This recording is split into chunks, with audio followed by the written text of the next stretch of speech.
Beaucoup des questions de ce livre sont des questions qu'on se pose encore aujourd'hui.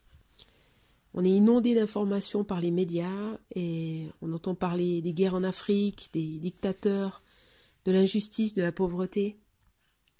Beaucoup de ce qu'on voit est en lien avec la manière dont les gens se traitent les uns les autres. Ils doivent faire face au mal dans le monde.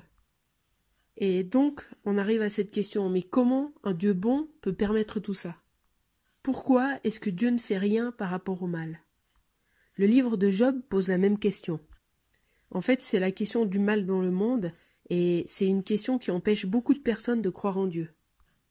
Beaucoup de théologiens ont essayé de donner des réponses, et les religions donnent différentes réponses. Mais qu'en est-il d'Habakkuk ? Pourquoi a-t-il posé ces questions, et qu'est-ce que Dieu a répondu ? Donc on va regarder le livre d'un peu plus près, et j'espère que vous avez pu le lire plusieurs fois. Et si vous avez bien regardé, vous avez dû voir que c'est un dialogue. C'est un dialogue entre Habakkuk et Dieu. Habakkuk se plaint et Dieu lui répond. Puis Habakkuk se plaint un peu plus et Dieu lui répond encore. Et le livre se termine par une prière. On va regarder maintenant les plaintes d'Habakkuk. Ce prophète semble un petit peu différent des autres prophètes. Il n'y a pas de grand message de la part de Dieu pour le peuple. Dieu parle à Habakkuk, mais il se concentre surtout sur les questions, sur le fait de répondre aux questions. Le message a été mis par écrit, c'est pour ça qu'on l'a aujourd'hui, et il semble qu'il était connu du peuple à l'époque. Mais il est structuré plus comme une conversation entre Habakkuk et Dieu. Au chapitre 1, on peut lire le cri d'Habakkuk adressé à Dieu. Habakkuk n'est pas content de ce qu'il voit autour de lui. La violence, l'injustice, la méchanceté. Et en plus, ça se passe à l'intérieur de Juda, au milieu du peuple de Dieu. Plusieurs prophètes ont été envoyés en Israël pour ramener le peuple à Dieu. Et à l'époque d'Habakkuk, il y avait Jérémie qui a parlé et certainement Sophonie aussi. Donc, qu'est-ce qui a poussé Habakkuk à exprimer un tel cri à Dieu ? Ce qui me frappe toujours quand j'étudie un prophète, c'est ces émotions fortes qui sont exprimées. Ça me met presque un peu mal à l'aise. Habakkuk voit la méchanceté, l'injustice et le mépris de la loi tout autour de lui. Il sait que ce n'est pas juste parce qu'il connaît Dieu, il connaît la loi et il connaît le caractère de Dieu. Il voit bien que les gens ne respectent pas la loi et qu'ils vivent comme s'il n'y a pas de conséquences à leurs actes. L'alliance que Dieu a faite avec eux, qu'on peut lire dans Deutéronome 28, parle clairement des malédictions qui vont arriver s'ils désobéissent. Il va envoyer le désastre, la maladie. Ils seront vaincus par leurs ennemis, leur pays sera pris et ils seront emmenés en exil. Donc Dieu avait dit qu'il allait punir son peuple s'il brisait l'alliance. Mais peut-être qu'Habakkuk avait pensé qu'il n'irait pas aussi loin que jusqu'à les emmener en exil. Si on pense à la période de l'Exode quand le peuple était dans le désert, il y a eu plusieurs fois où Dieu a intervenu directement pour juger son peuple. Par exemple, dans Nombre 25, quand certains avaient des relations immorales avec des femmes moabites, Dieu a envoyé une plaie qui a tué beaucoup de personnes. Peut-être que c'est à ce genre de punition que Habakkuk pensait. En tout cas, on voit un petit peu plus loin dans le texte ici qu'il n'est pas du tout content avec la réponse de Dieu.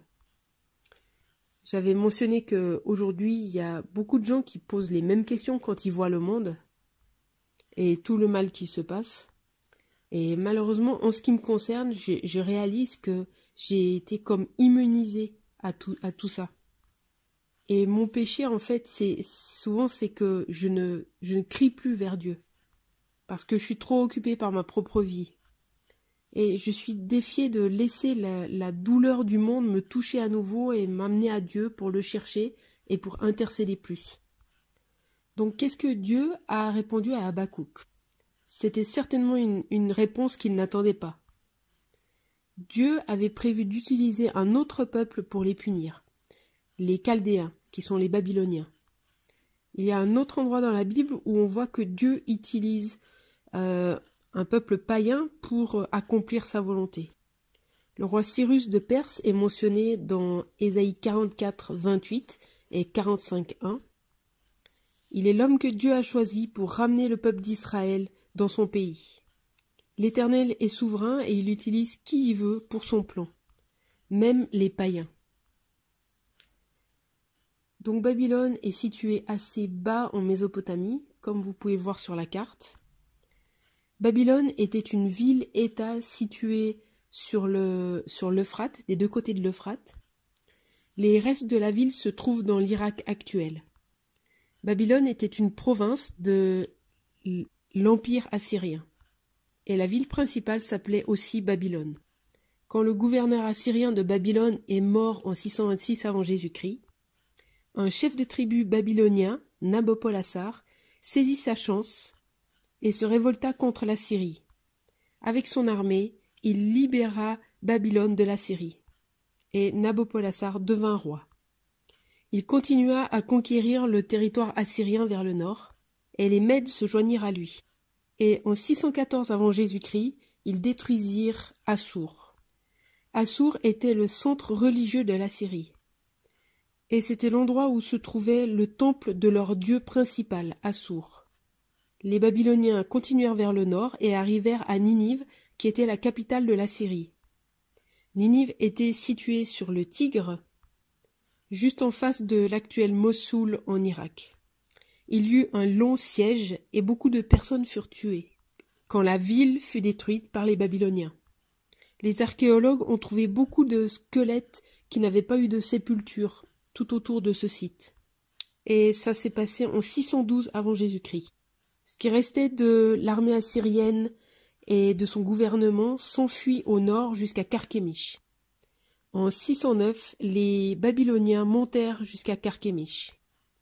Mais l'armée égyptienne vint au secours des Assyriens et arriva à maintenir les Babyloniens à l'est de l'Euphrate. Ça, c'est ce qui est connu comme la première bataille de Carchemish.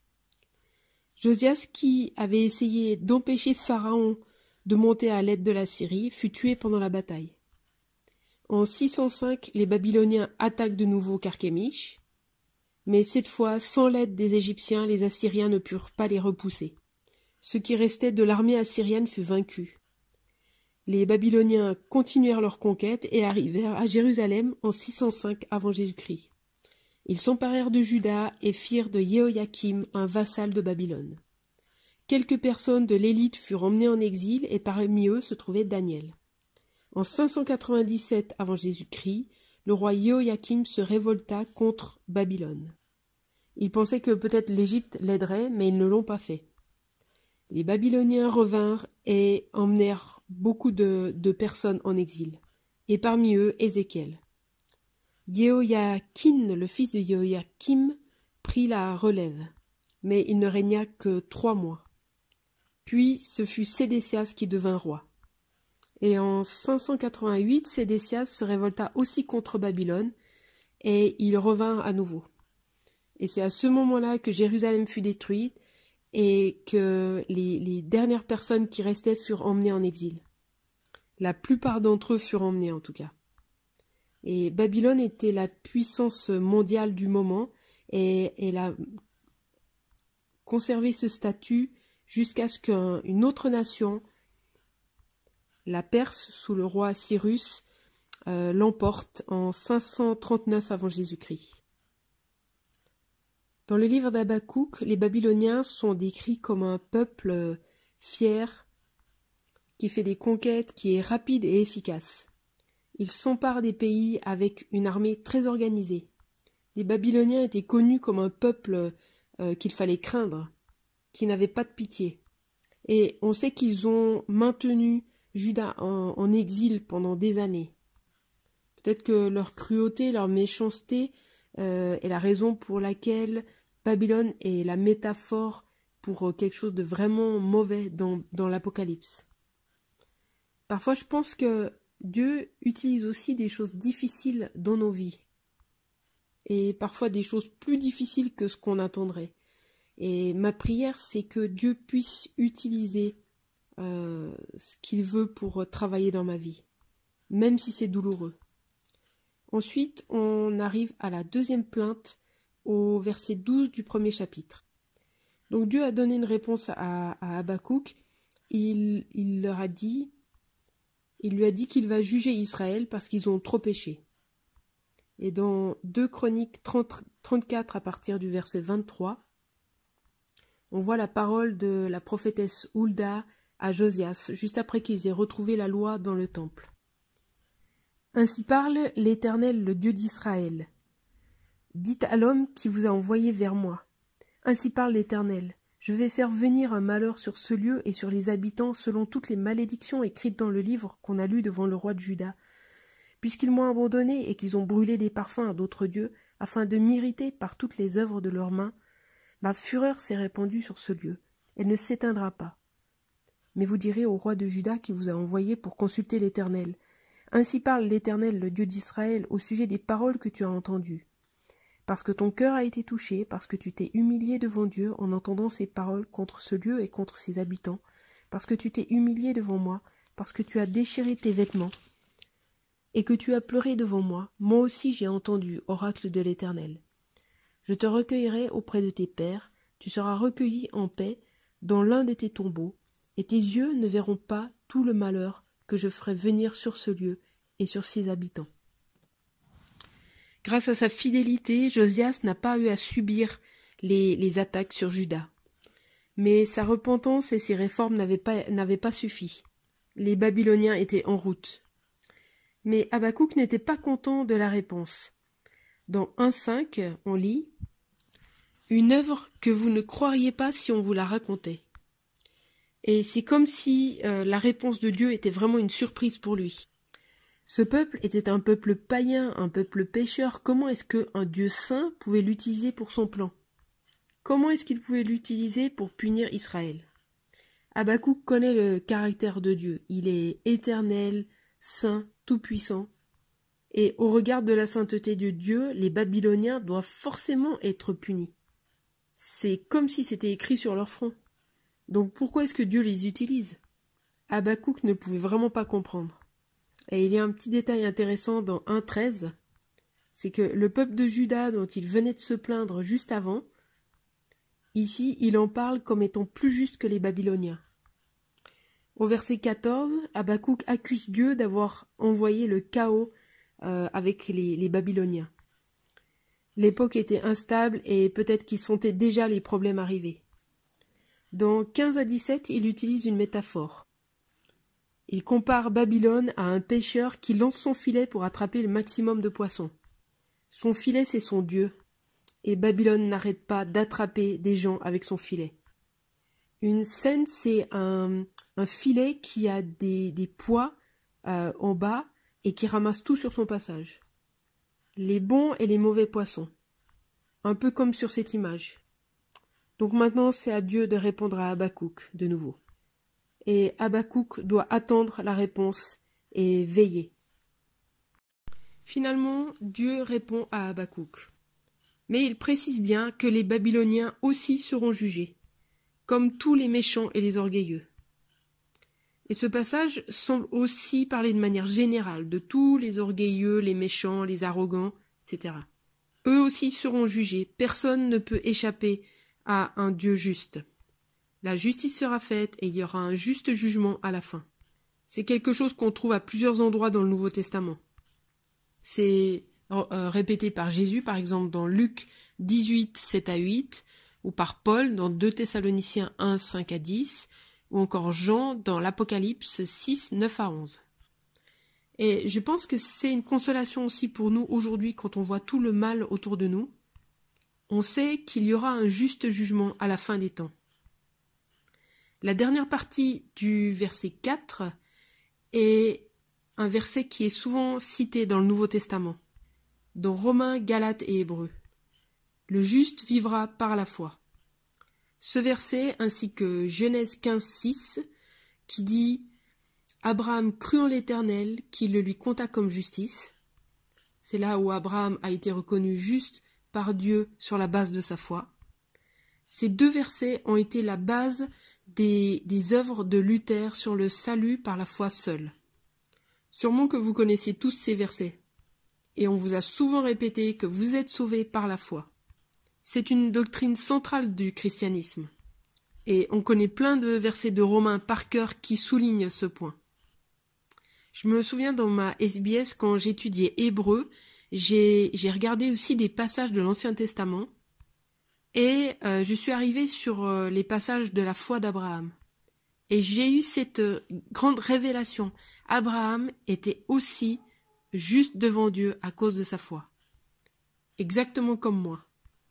Je crois que le fait d'étudier la foi dans l'Ancien Testament, ça a vraiment élargi ma compréhension de ce que c'est que d'avoir la foi en Dieu et en Jésus. Je crois qu'on a souvent compris la foi comme le fait que les chrétiens n'ont plus rien à faire. On peut vivre comme on veut du moment qu'on est sauvé par la foi. Mais la pensée hébraïque est très différente. Pour les Juifs, la foi est active. Croire n'était pas juste une manière de penser, mais ça exigeait des actes. Dans Habakkuk, les justes sont comparés aux méchants. Les méchants sont décrits comme orgueilleux, arrogants, violents et avides. Mais les justes, eux, vivaient d'une autre manière, parce qu'ils avaient placé leur confiance en Dieu. Donc, le fait de croire était quelque chose de visible dans leur vie. Dieu parle de jugement aussi sur les Babyloniens orgueilleux, et à la fin aussi sur d'autres. Mais au milieu du passage, il y a ce contraste de le juste vivra par la foi. Donc même au milieu de ce grand jugement, il y a un espoir pour le juste, pour ceux qui ont mis leur confiance dans l'Éternel. Ézéchiel a prophétisé et a parlé à ceux qui sont restés à Jérusalem. Et il leur dit qu'il y a un reste de gens fidèles qui sont à Babylone. Donc même en exil, il y avait des gens qui se confiaient en l'Éternel. Notre foi en Dieu, la confiance que l'on met en Dieu, c'est aussi notre fondement. C'est la raison pour laquelle on a une relation avec Dieu. Aujourd'hui, on a la chance de savoir que c'est grâce à Jésus qu'on a cette relation. Mais ça m'a toujours épaté de voir que même avant Christ, il y avait des gens qui croyaient en l'Éternel, qui croyaient que Dieu avait une solution. L'autre partie de la réponse de Dieu qui commence en 2:6 se compose des 4 hélas ou malheurs. Ces passages montrent comment ça va aller très mal vraiment pour les Babyloniens. Ce sont des chants de dérision. Ce sont des chants qui se moquent, qui insultent, qui méprisent un ennemi. Peut-être qu'on peut les comparer à ce que les enfants chantent quand ils veulent se moquer. Na na na na na. Mais avec des paroles. C'est une pratique hébraïque qu'on trouve à plusieurs endroits dans la Bible. Par exemple, au psaume 52 ou dans Ésaïe 14, où c'est aussi le roi de Babylone qui se fait railler. Ces chants décrivent dans un langage imagé le jugement à venir. Personne n'aime se faire moquer de lui en public, mais je pense que ce genre de choses était encore pire dans l'Antiquité. Et là, ce qui est décrit, c'est que ce que les Babyloniens ont fait à d'autres, eh bien, ça leur sera fait à eux aussi. Ce que Babylone a pris, elle devra le rendre. Le premier, malheur, du verset 6 à 8. Dans leur conquête, les Babyloniens ont volé ce qui ne leur appartenait pas. Donc à cause de ça, le désastre va venir et tout leur sera repris. Le malheur numéro 2, de 9 à 11. Babylone a exploité les nations et elle avait une fausse sécurité perchée dans son nid. Mais la maison va crier et ils seront tués. Le malheur 3, du verset 12 à 14. À cause des guerres et du pillage, Babylone a été bâtie sur le sang. Mais tout leur travail est vain, car Babylone, la ville, ne va pas durer. Dieu est souverain sur toutes choses. Malheur 4, versets 15 à 17. Babylone a attaqué les peuples voisins, les a mis à nu, les a humiliés. Et à cause de ça, les Babyloniens seront humiliés par Dieu et ils devront boire la coupe de la colère. Cette métaphore est utilisée plusieurs fois dans la Bible et elle signifie le jugement. comme par exemple dans Jérémie 25, 15 à 29, Ézéchiel 23, 31, 34 et Apocalypse 14, 10. Ensuite, on a le malheur numéro 5, du verset 18 à 20. Cette partie de malheur, en fait, ne commence pas par le terme malheur. On le retrouve seulement au verset 19. Mais il est question d'idole déjà au verset 18, donc on voit très bien que ça fait partie. C'est un tout. Babylone a mis sa confiance dans des idoles qui ne peuvent pas parler. Mais l'Éternel est différent, il est vivant dans son temple. Et le monde entier doit faire silence devant lui. Ici, il y a le contraste entre les idoles qui sont mortes et silencieuses et le Dieu vivant. C'est la religion babylonienne qui est moquée ici. Comparés à l'Éternel, leurs dieux ne sont rien, ils sont morts, silencieux, ils ne peuvent pas enseigner ou les guider. Le dernier chapitre du livre est une prière, c'est la prière d'Habakkuk au Seigneur. L'Éternel a parlé et cette fois Habakkuk lui répond d'une manière différente. Il se soumet à lui, il proclame sa louange et il place sa confiance en lui. L'introduction est prière du prophète Habakkuk sur le mode des complaintes. Et ça se termine avec au chef des chœurs avec les instruments à cordes. Certains ont pensé que Habakkuk était un lévite qui avait fait ce chant pour le chanter dans le temple.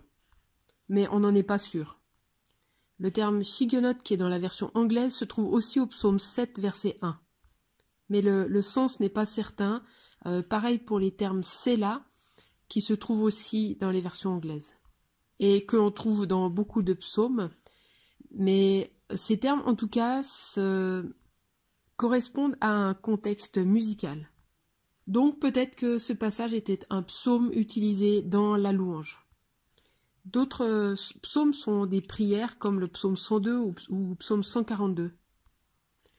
Donc Habakkuk a entendu la réponse de Dieu à sa plainte et maintenant il attend que Dieu intervienne. Le psaume commence par un cri à l'Éternel et continue avec une description de Dieu comme un guerrier.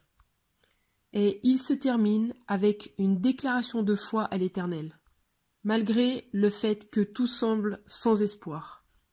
Si on regarde à d'autres psaumes de prière, on voit que souvent il commence par un cri à l'Éternel aussi. Par exemple, « Éternel, écoute ma prière, et que mon cri parvienne jusqu'à toi. » C'est une manière de faire appel, d'appeler à l'attention de Dieu pour qu'il réponde. Dans Habakkuk, l'appel est très court, c'est juste « Éternel ». Mais il l'appelle aussi à écouter et à répondre. Habakkuk a entendu parler des manifestations merveilleuses et terrifiantes de Dieu dans le passé. Peut-être qu'il se réfère aux histoires d'Exode et des délivrances incroyables de Dieu à cette époque. Et il prie que Dieu se révèle de nouveau à son époque et qu'il se manifeste. Dans son jugement, mais dans sa compassion aussi. Puis il continue en décrivant son Dieu d'une manière très imagée, comme un guerrier. C'est ce qu'on appelle une théophanie, et on le trouve à plusieurs endroits dans la Bible. La plus connue est lorsque Dieu se révèle à Moïse sur le mont Sinaï, dans Exode 19, 16 à 19. Ce Dieu est un Dieu grand et tout-puissant et tellement différent des autres dieux que les autres peuples adorent. L'Éternel est décrit comme chevauchant les nuées, comme conquérant. Il chevauche des chars, des nuées, comme dans Ésaïe 19.1 ou le psaume 18, 10 à 11. Ici, l'Éternel est décrit comme un guerrier qui vient avec colère, avec des chevaux, des arcs et des lances. Dans Naoum 1, 2 à 5, Dieu est aussi décrit comme un guerrier. Dans Habakkuk, Dieu vient pour sauver ses élus, mais aussi pour écraser ses ennemis. Et les spectateurs sont le ciel et la terre, les montagnes et les mers, les rivières, la lune et le soleil. Ils sont tous témoins. Ces passages utilisent des images fortes pour décrire des choses qui sont difficiles à décrire. Ils sont utilisés pour décrire l'Éternel et son jugement jaloux sur le péché. Après ce passage de jugement, au verset 3-16, Habakkuk confesse sa confiance dans l'Éternel malgré la peur qu'il ressent.